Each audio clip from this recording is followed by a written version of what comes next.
Corrections staff at the Pima County Jail is about to see a pay raise just in time for Christmas. Sheriff Chris Nanos hopes the boost in pay will help in recruitment and hiring efforts. News 4 Tucson's Eric Fink is live at the Pima County Jail tonight to explain what all this means. Eric.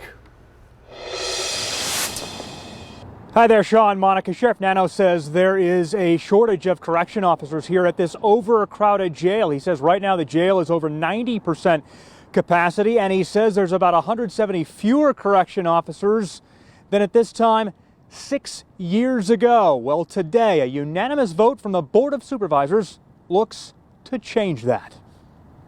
Any objections? Hearing none, motion carries. The Pima County Board of Supervisors voting Tuesday to give corrections officers and corrections sergeants who work inside the Pima County Jail a 7.5% raise starting next year. So it's about $4,000 to $5,000 difference. For sergeants, that goes from about $60,000 to $65,000. This is something Sheriff Chris Nanos really wanted to try and make headway with hiring and retention. It's a terrible work environment.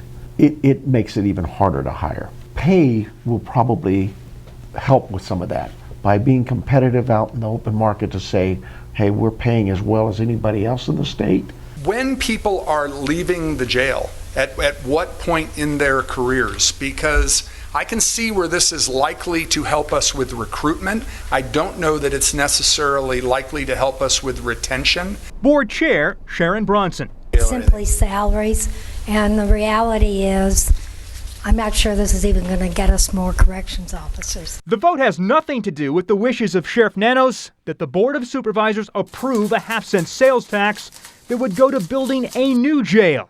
That promises to be a tougher sell. Yes, the building is 40 years old, but 40 years old in the scope of detention facilities and prison facilities is not that old. What we need is increased staffing. We know we're down approximately 30%. That's not a secret. We need to create a better culture among the staff, among the sergeants, among the supervisors inside that facility. This jail, 40 years old, and by the time we build a new one, it's going to be half a century. And coming up at the board's next meeting in January, supervisors are supposed to be getting briefed on maintenance needs here at the jail. Earlier today, Supervisor Adelita Grijalva telling me that she wants to see a structural engineer come out here and see what's needed in terms of repairs. We're live tonight at the Pima County Jail on the west side. I'm Eric Fink, News 4 Tucson.